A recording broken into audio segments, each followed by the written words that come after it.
Climbing the Pocket Network presents Jason and the Boys talking everything Minnesota Vikings. Watch the countdown timer. Away we go again. Lost like I'm lost on purpose. If found, please return to. Girl, don't you know I'm lost on the road? I've been here before.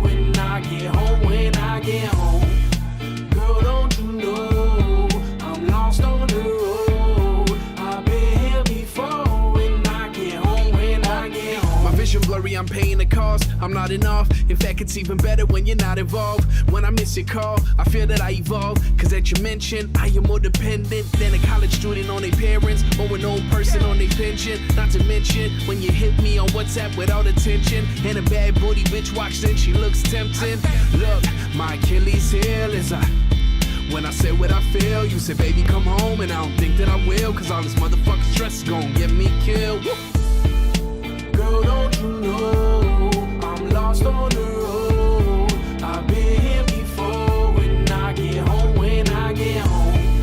girl, don't you know I'm lost on the road? I've been here before. When I get home, Huddle around as Climbing the Pocket Network presents Jason and the Boys talking everything Minnesota Vikings. No, I can't play these games. No, you can't disrespect and call me names. Sending me signals like you about to switch lanes. Well, go on, do your thing. Go on, do your thing. I mix champagne and propane, get lit. I'm trying to forget all the things that you said, all the things that we did. Girl, don't you know I'm lost on the road? I've been here before. When I get home, girl, don't you know I'm lost on the road? I've been here before. When I get home,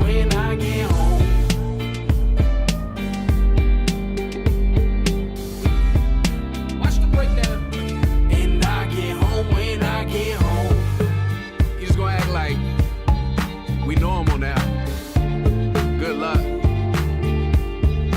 Don't you try to call me with that bullshit, telling me you're sorry. You act too quick. That's somebody else's problem now. You're somebody else's problem now. Don't you try to call me with that bullshit, telling me you're sorry. You act too quick. That's somebody else's problem now. You're somebody else's problem now.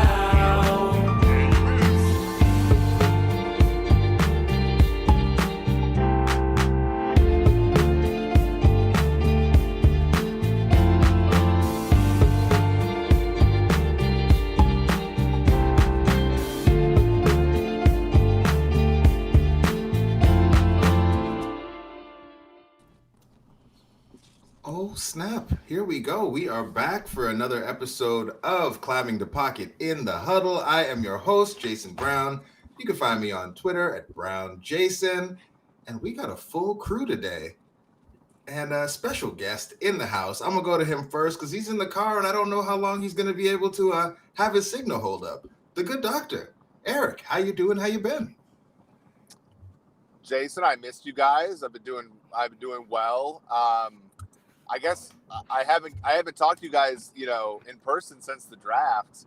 I'm excited for the Kellen Mond era. I'm excited for 3.5 months of positivity. And I'm excited to go to Minnesota. I think right now my lovely wife Stephanie's driving the car. We're in Indiana right now. Mike Pence is Indiana. I feel like I just can't wait to get to Myles Gorham's Minnesota. Let's go. Hey, if you want to grab a drink, Myles, let's do it. How you doing, bro?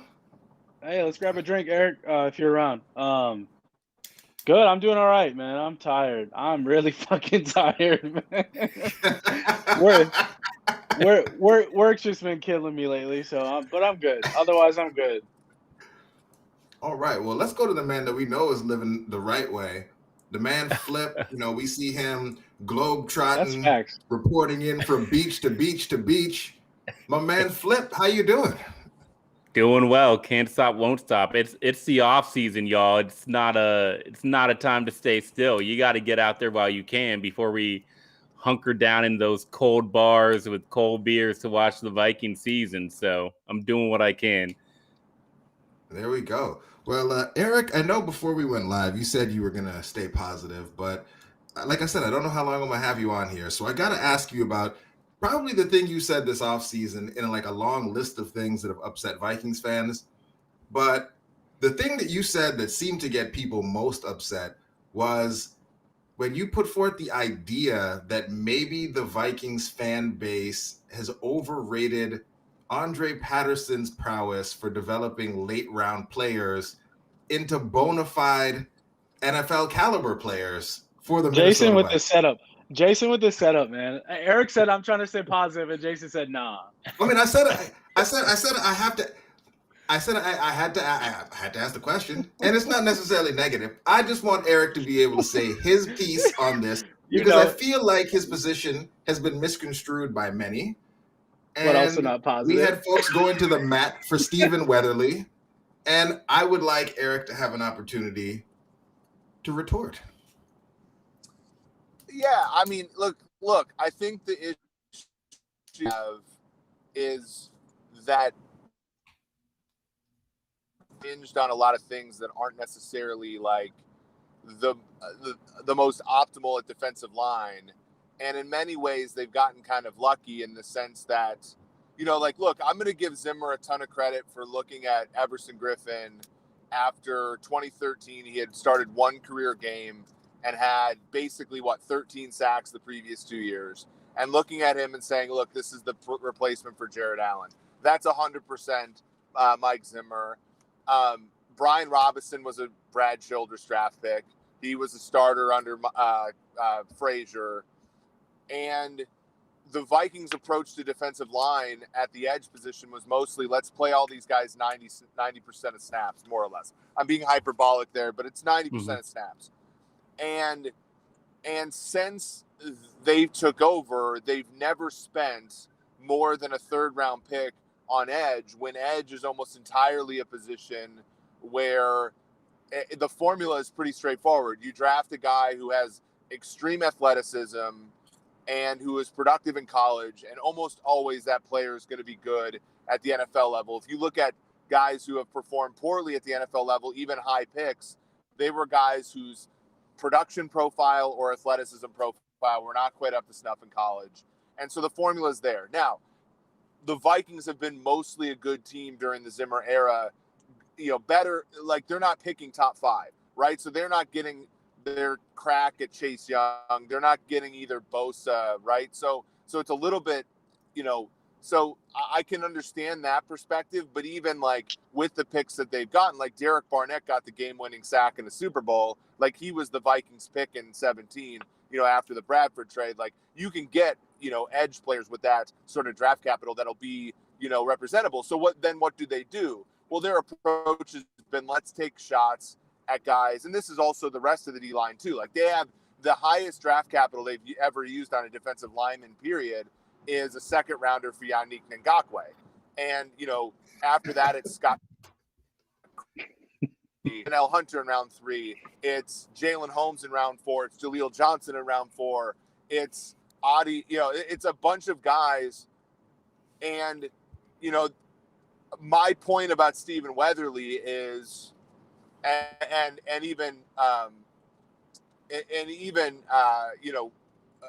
Fedi Adegbo, like my point about those guys is, if you never acquire high-end edge players in the draft or free agency, one of them has to make your team.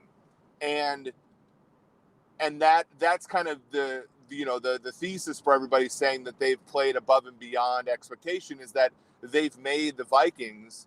The Vikings are a pretty good team, so they must be okay. When my point is how to make the Vikings, if the only defensive end you've ever signed, Corey Wooten, right? And the only guy you've ever drafted has been third round or later. To me, that just says, well, one of these guys has to work out. It's like the guy who picks stocks and he sort of like picks a bunch of them, half of them hit, and then he sends out his next stock pick only to the half that hit, and you sort of work all the way down to the last person. 10 stocks have hit in a row when it's really just random chance. Like one of those players has to hit if you consistently fill the back of your roster with, low round guys. And the fact that the Vikings have 3 great defensive ends for the last, for basically the whole Zimmer era, and have played 90% of the time, until last season, we never really saw the fruits of that. All right, Flip. So I'm gonna go to you because you came through passionately in the defense of one Andre Patterson. So now hearing Eric lay out his case, in person without the character limitations of Twitter, and maybe some of the bad faith arguments from others that jump in and maybe poison the conversation. What are your thoughts on Eric's take on the Vikings defensive ends and maybe what last season showed us about the strategy? Yeah, it's not something I really feel any sort of way about. It's not. I think the pro Patterson argument has been construed as, look, he's gonna develop Stephen Weatherly into a beast, or once he gets his hand on Janoris Robinson, we're going to have 2 elite edge rushers. And I just don't think that's the conversation. I think the conversation is, we've seen a defensive coach and a defensive line coach get rosterable play out of guys that you should not typically see play around the league. And the result of that has not been bottom of the basement defense. The result has been top 5 defenses at times. So given that Corey Wooten, couldn't even make the team because they decided to go with a Stephen Weatherly, given that Ifeadi Odenigbo was able to spot start, that should be enough as long as your hope is not too high for these specific individuals. Now, are those guys going to be the best defensive edges that we've seen? Are they going to rise to Everson Griffin levels? I don't think so. I don't think that's what we're saying here, though. And, I also just find it a little interesting that Eric's complaining that the Vikings don't take shots at defensive end 10 months after he criticized the Vikings for going out and making a big splash trade to get Yannick Ngakoue in the building. So seems like nothing that the Vikings can do at that position is really what Eric wants them to do. Well, here, I'll say this. I think, well, for one, the issue is almost always even when the Vikings took Danielle Hunter, right? Danielle Hunter, I think, was a great, long shot. You take a great athlete without a ton of production, you get him for cheap in the draft, but you have the safety net that Brian Robinson and Everson Griffin represents. When you took, Jalen Holmes, not Scott Creighton. You took Jalen Holmes, you took Stephen Weatherly. Scott Creighton too, though. Creighton's in there too. Creighton. Yeah, when you took those guys. But when they took him, they had the luxury of guys in front of them. Correct. Yeah, they didn't. Right now, the great hope isn't that these guys are going to end up being good backup defensive end. That's not really what I'm concerned about. The hope is one of these guys ends up being a starter for the Vikings, right? And that, to me, that bar, other than Danielle Hunter, so you can grant Hunter to Andre Patterson and Zimmer, and I will fully I think he's a superstar. But Danielle Hunter was only supposed to be a backup defensive end, and every one of these guys is they're hoping that this guy steps in and is a comparable, a good end. And I just don't see that happening. My gripe against the Yannick Ngakoue trade was Yannick Ngakoue simply isn't that good of a defensive end. If you look at his pressure above expectation, he's just simply not a lead end for a team. And I think the market bears that out with the fact that he's going to Las Vegas and he's not even a starter there in his second contract. Jacksonville, he was great on a defensive line that had Calais Campbell, Dante Fowler, Marcel Darius, and guys like that. Like, my gripe with Yannick Ngakoue was like, if I'm going to spend premium money on the end, or premium, draft capital, I guess, on a defensive end for a rental, he better be really good. And, he did lead the team in sacks, but I don't think he was all that productive from a pressure standpoint. Okay. There we go. Myles, I'm just going to let you wrap this one up for us here. Stephen Weatherly, Ifedi, do you consider these players to be good players? Like, when you compare them to like the league average, like, would you consider these to be like league average players, above league average players, below league average players for the Vikings? So I would say for both those guys, I think Ifedi, based on what we've seen the last 2 seasons, between the both of them, Ifedi's probably better. But overall, I don't think either guy is truly like the guy you want as a starter on a good defense. I think as a rotational piece, I'm fine with either guy. I think if that was the expectation for those guys, I'm all for it. I think where the issue lies is the Vikings are hoping there's no longer this, we hope someone sticks. It's one of these guys has to be our starter. So it's not even just hoping someone establishes themselves to be good. One of them has to start.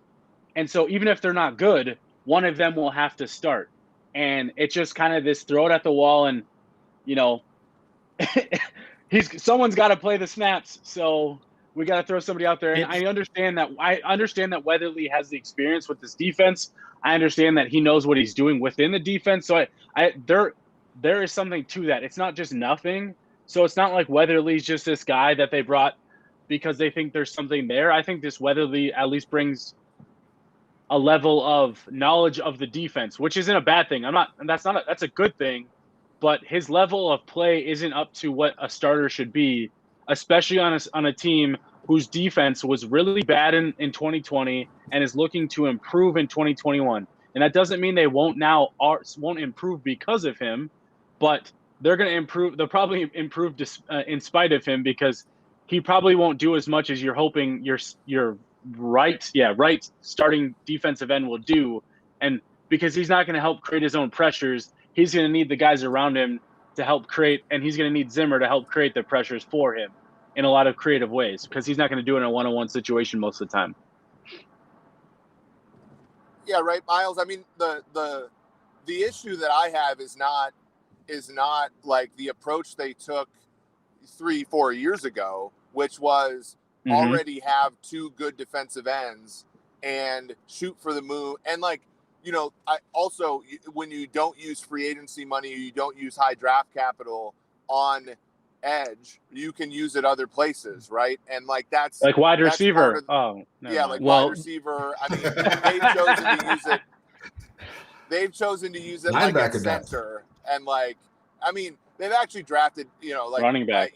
Brian O'Neill's a good player and Justin Jefferson's a superstar and all that stuff. But so I get that approach when you look, you're robbing Peter where Peter is a backup defensive end to pay Paul when Paul is Teddy Bridgewater at the back end of the first round, or Anthony Barr at pick 9 or whatever. I get it. The problem is we've projected that, relative success, I guess, into a situation where it wasn't intended, which is you actually only have one defensive end, and that's a question mark given his health and his happiness with his contract. And you've really only gotten one starter out of that entire process, and that's over a 6-7 year stretch. And you need these guys. You need, as Myles says, one of these guys to play and to play effectively. And I showed you guys this. Weatherly has been a below average 7th round edge player, not just a starter in the NFL. And that, again, it's sort of, that's nothing against him. He's a 7th round pick. He's about what you would expect, a little bit below that. But when you're saying, okay, now you're a starter, that to me is just a difficult proposition to make on a defense where you kind of have to shoot the moon to get back to where Zimmer wants the defense, because you also have question marks, interior defensive line, cornerback, the other safety position, the first safety position with age, and that kind of thing. To me, that's where I get a little bit frustrated when I hear, sometimes like, hey, this defense is solved. And it's like, I'm not quite there yet. All right. So with that said, Eric brought up a point that some viewers have brought up in the comments, something that Myles brought up for us to talk about before we went on, which is just the general health of the roster overall. So Flip, there's been a couple things. Obviously, Danielle Hunter, that's a big question mark. We don't really know what's going on there.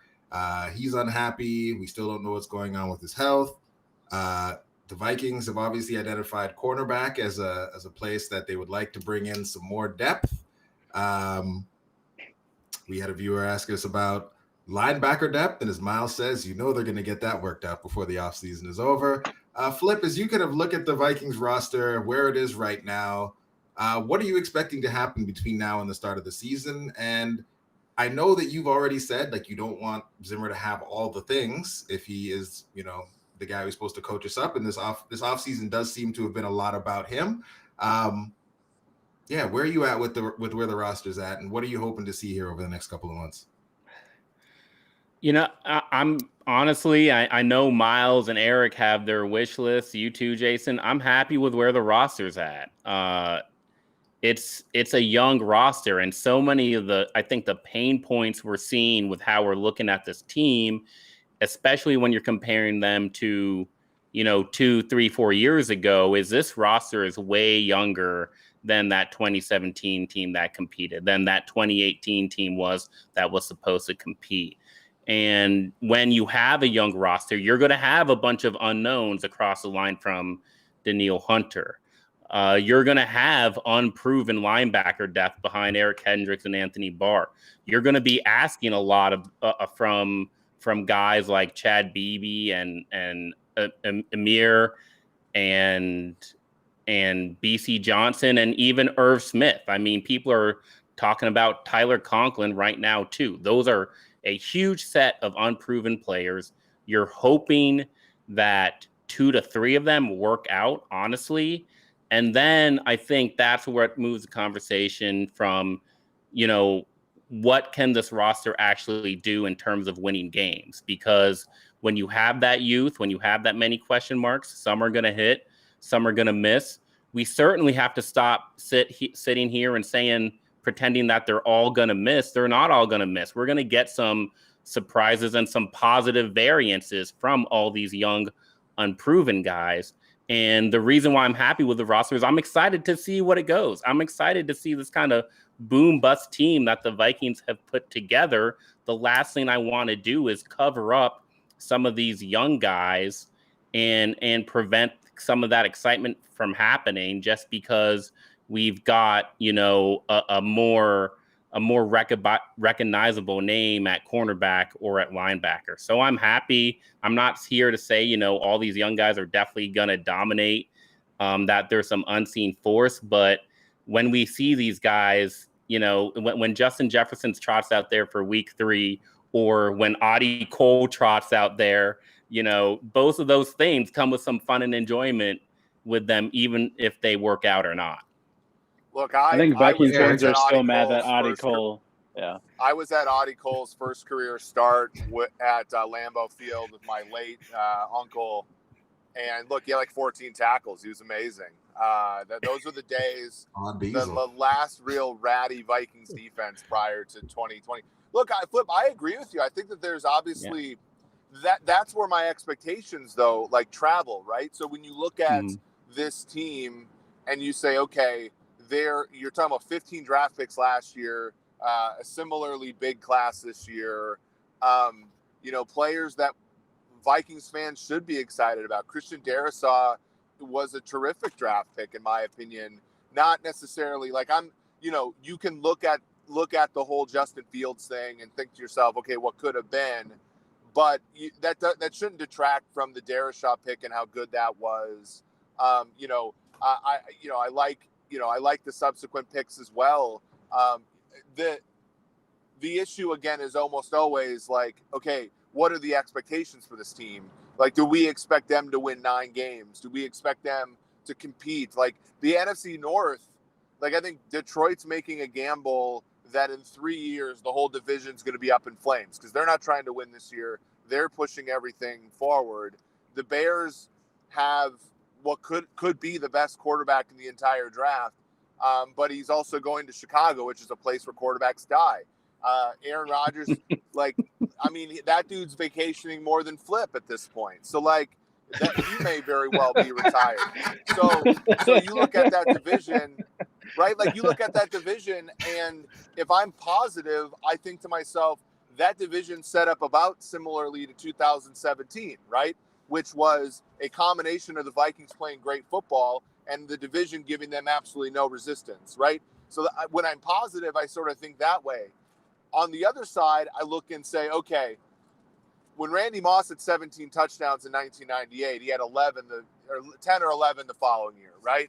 Like when Justin Jefferson puts up 1,400,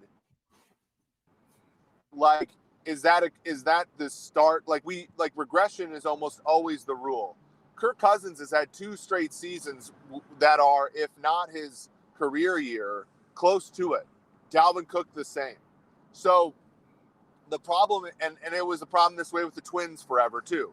It's like you can't necessarily fix all the great things, keep them fixed. You can't hold them constant and fix all the bad things and expect that result. So for me, the biggest question mark going into the season is what are the Vikings going to get out of Jefferson, Cook, and Cousins? Because if those guys play, up to what they played last year, and some of these coins flip that Flip's talking about come up heads, they could be a pretty good team in a really bad division.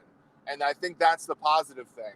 Now, history would suggest that some regression is going to happen to those 3 guys. If that happens, I think it's going to be tough for them. But even if it is tough for them, the positive, of course, is what Flip is saying, which is you get to find out about the Troy Dyes, you get to find out about the Chaz Surratts, you get to find out about all these defensive linemen they've taken over the past 2 years, and you get to see an offensive line sort of like possibly grow up together for the first time since like probably the late 90s. So that's the positive spin on it, in my opinion.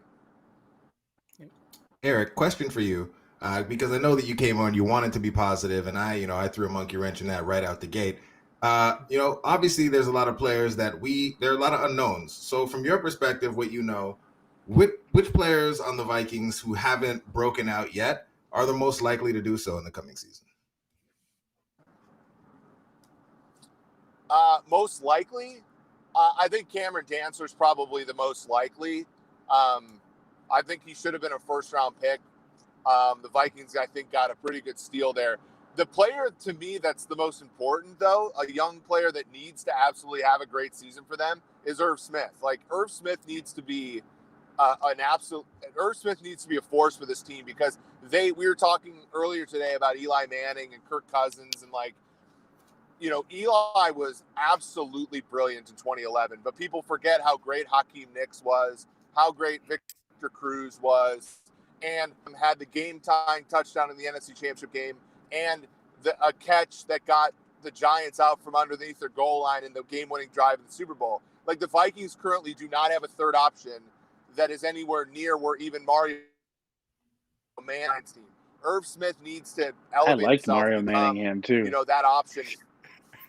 Yeah, he's fine. He had 900 yards one season, but yeah. But you know what I'm saying? Like, they need a third guy to step up and be like a bona fide playmaker, because right now, like, their problems the last 2 years have been, they've been really good when they've been able to play football right-handed, but a good third receiver lets you play football left-handed when the other team takes away your right hand.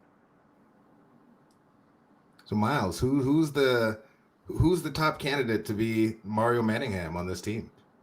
Is it Irv or the field? Is there, like, if those are the options that you're given, Irv or just like anybody else on the roster, what are you picking? Irv or just if we're not just saying wide receiver, it's definitely Irv. I mean, and he's going to get the opportunity to be that guy. They drafted him. I wish nothing against Rudolph, but I think when you draft an Irv Smith with the 50th overall pick, spending 2 years to ask him to develop, I think they probably should have made this move last year, in my opinion, where he started to become the #1 tight end. They didn't do it early enough. I know Rudolph got hurt, so you got to see a little bit more, but Irv also got hurt. So there's a little bit of that tough situation. But overall, I'm excited to see Irv Smith. But the tough part is the Vikings are in is if he breaks out, you just have to pay him early, and if he doesn't, what does that look like long term? There's a lot of questions, but at the same time, I'm excited. To Flip's point, I am excited to see it play out because I do think Irv Smith has a chance to be a really good player, a really good tight end, and a guy that could be a mismatch. That Kyle Rudolph wasn't, and that's nothing. I'm not trying to say anything negative about Rudolph. Rudolph had a really good role with Minnesota. He was good for this team, and where my issue lies is they had Rudolph. They didn't do anything to add another weapon to replace Rudolph. Even someone to yes, Conklin can step up and potentially be that guy, but they haven't done anything to truly add another weapon to this team. So you're asking a lot of Irv Smith and Tyler Conklin to become those guys, and I think both guys have a chance to be good in this offense. I just worry that are they going to be good enough to help Justin Jefferson and Adam Thielen to take enough attention away from them to hurt a defense enough to where the offense can continue to move when Jefferson and Thielen are double and triple teamed on every passing play, because that's what's most going to happen for most games, because that's what the way this offense is built. Of all the depth places that we talk about adding talent to this team, I think tight end was actually the one that shocked me the most. And it speaks a little bit to, the scheme that they're going to run. Last year was very tight end heavy. They've been tight end heavy for quite some time, especially with the zone running scheme, the play action pass. But without Rudy, you're an Irv Smith injury away from Tyler Conklin being your one and only tight end. But again, part of that is scheme and not really knowing how Clint Kubiak is going to use these weapons. I thought we would find out more in the draft. I thought they would go offense in the middle rounds. They did go offense. They went offense with the quarterback. So with the quarterback and then and the running back. So we still don't know how they're going to use these guys. And I find that really interesting because they have a bunch of young weapons, bunch of unproven guys really around Adam Thielen and Dalvin Cook. They could easily just line up and run Dalvin Cook into the ground, or Clint Kubiak could come and start having some fun with Kene Nwangu and ISM and Irv Smith Jr. So we'll see. Okay. Flip, you mentioned that you don't want you didn't want to see the Vikings just kind of cover up weaknesses and stunt the development of some of these younger guys. A lot of people are happy that the Vikings are going to have some money to spend here in the next little bit. Who would you want to see the Vikings spend that money on? Or are you looking to just have them roll that over into future years? Roll it. Get your extensions done. Get Brian O'Neill done. Get Danielle Hunter done. It would be a travesty if they went and they spent some money on one or two vets right now and then had Danielle Hunter hold out in camp. That'd just be the worst case scenario for me. But I think you plan to roll it, you get O'Neill done, you get Harrison Smith done, and you get Danielle Hunter done, get those extensions done, and let this young team be young. I know a lot of fans want to see it all in 2021. That's just not me. Let this young team be young. See what comes up heads, see who hits, see who doesn't, and then you've got more cash to go and fix that for 2022. I mean, the offseason strategy is one that suggests that Mike Zimmer and Rick Spielman are going to be here long term, and we'll see what happens with the quarterback. So, with that said, what are your expectations for the team? Flip, I'll start with you, and then go to Myles, and I'll bring it home with Eric on this. And I guess before I do that, Eric, what's the line? What's the win total for the Vikings right now? What's the betting line on that? Yeah, I mean, I think a lot of people, I'm the first to tell folks, fans, that the market hates their team, but the Vikings opened 8.5. It was shaded under and people are betting on Minnesota. People are betting on the Vikings. Their win total now is 9 shaded over. So like you've seen the win total. I think a lot of this is Green Bay's tumultuousness. But yeah, if you bet 9 under, it's basically even money, which means that people think the Vikings are at least going to be 9-8 this year. So yeah, I mean the markets were buying into Minnesota last year too. I think people are sullen on Green Bay a little bit, which may or may not be a good bet. But yeah, right now I think the market has the Vikings about a third of a point better than the average team on a neutral field. Starting with Cincinnati, they're 3-point favorites week 1. Wait, where's Green Bay right now? Because I'm trying to hit that. I'm trying to hit that over. The win total for Green Bay is actually taken off the board. Myles, you told me there was a 10% chance Aaron Rodgers is going to be back. He might not be, but it's something to take a chance on. Shit. I'm trying to retire. Yeah. Well, so Flip, where you at? What are you betting? You betting the over? You betting the under on the Vikings? I don't see a lot of people going, 10, 11 wins for the Vikings. Even the most passionate fans, I think, can look at the roster and understand where it's at. I mean, I would certainly love to see 9 wins. For me, it's about what does that 9 wins look like? When you look at the Vikings schedule, 9 wins is honestly, it's like 5-2 out of the gate. And in that scenario, you have a lot of young players that are contributing right out of the gate before hitting a really tough stretch due to just like all the tough games down, Dallas, Baltimore, Green Bay, Chicago. All those games down the stretch are going to be tough. So if they come up and rack up, 4 or 5 wins out of the gate and end up at 9 wins, that's enough to build on. Alternatively, if the young guys take time and they let's say they start 500, they start 3-3 before adding 6 more wins during that tough stretch of the schedule, that also is going to be really encouraging to do with the 3rd youngest team in the NFL. So I think some people see 8 or 9 wins as a slight. That almost excites me when you think of what that actually translates to, what that actually looks like on the field. Okay, so is it 8 or 9 wins? Are you at 8.5? 9. Where are you at there, Flip? Let's go 9. Okay, 9. Myles, where are you at with it? With the 9 wins, I'd probably hit the under, but I think I'm with Flip in that 8-9. Where I struggle is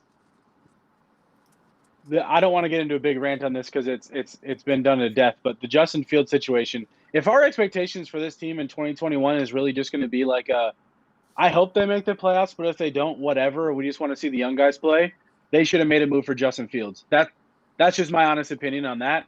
I'm not, like I said, I'm not going to go too far down that weeds because I know it's been talked to death. But if that's what our thought and our expectation is for the team, they should have just gone all in and gotten Justin Fields, excuse me. But since it's over and they didn't, whatever. I still believe the expectation should be higher because even with a young team, you have an established quarterback, and a veteran coach. The offensive coordinator, I understand that there's a question mark there, but overall, with like the core pieces of what your team is, it's veteran led and high end led. So like Kirk Cousins has played well the last 2 seasons. You have Justin Jefferson, Adam Thielen, arguably one of the best duos in the league at wide receiver. You have a good young secondary in Dantzler. Harrison's not young, but he's still elite. We don't know about Gladney, but hopefully Patrick Peterson can at least play better in this scheme than he did in Arizona. So then you have Danielle Hunter, Eric Kendricks, and Anthony Barr, one of the better off-ball linebacker duos in the league. So and you have a veteran pair at defensive tackle. So there's a lot of like veteran-led key positions for this team. So I struggle with just like being okay with 8 and 9, and I'm with you, Flip, because I think that's kind of where they're at. But I struggle with that being like okay, and I think that's where we as fans should expect more. I'm not saying I expect more in terms of what I think is going to happen, but I think that the team should be doing more to make sure that that they're not just 8-9 or 9-8. This team should be trying to do everything they can to be 10 or 11 win team, because we talked about before, the Packers we don't know what the hell the Packers are going to be. The Lions are just begging for 2023 to get here. And Chicago, we don't know. And so it's there for the Vikings to take, but I still don't think they've really done anything to take it. And now just because they have cap space, that doesn't mean they should just go and spend on whoever's available. It doesn't mean they should just go throw draft picks at any veteran on a team that is willing to trade for them. I get all that.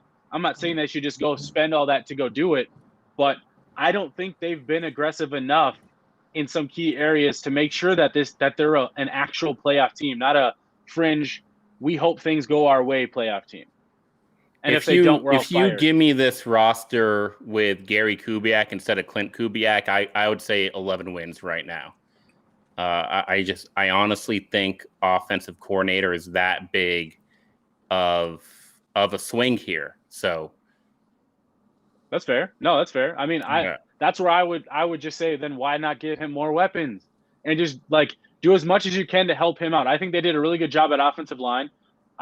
Weapons wise, though, I just don't think, like, if you really are worried about your green play caller, make sure that there are weapons that can help overcome any issue he might have as a play caller. That's just how I look at it. So what they've done is they've tried to give him the offensive line to do that.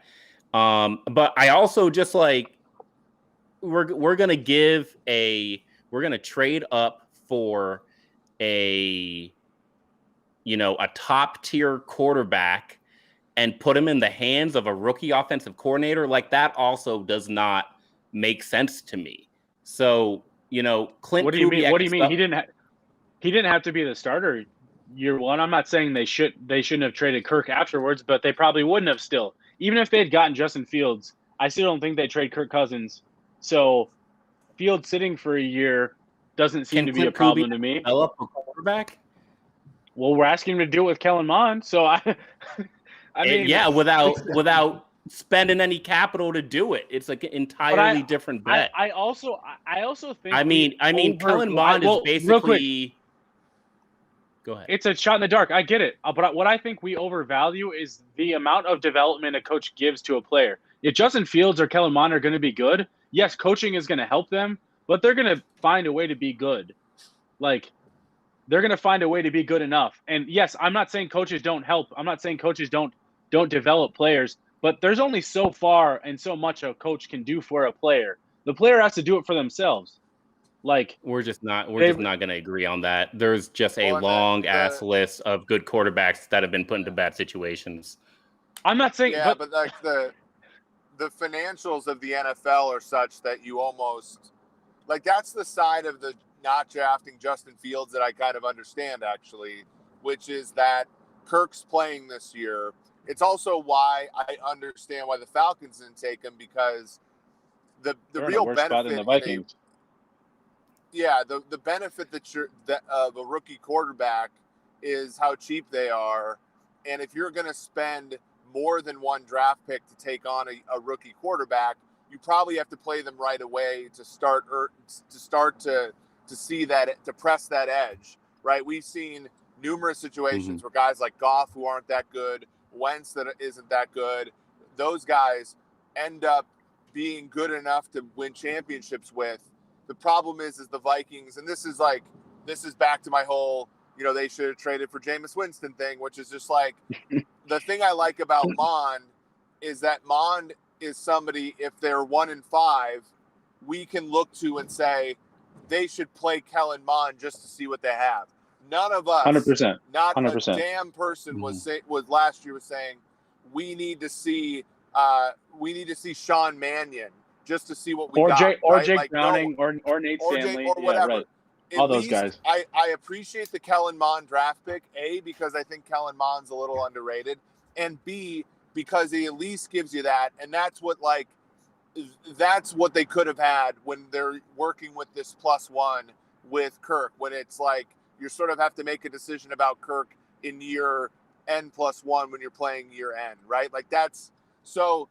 But I can understand them not taking Fields. I can understand them not like throwing extra draft picks onto the pile for it, because he would have had to sit for a year, or you would have had to have Kirk on a humongous deal, and the edge of having a young quarterback simply isn't there. And we've seen historically that even though every single subsequent draft class looks bad at the quarterback position, ultimately guys tend to emerge like Zach Wilson and Joe Burrow. Like next year, there's going to be some quarterback who we're not even talking about right now that's a top 5 pick, and the Vikings will have a chance at that player next year if applicable. So I agree with you guys in the sense of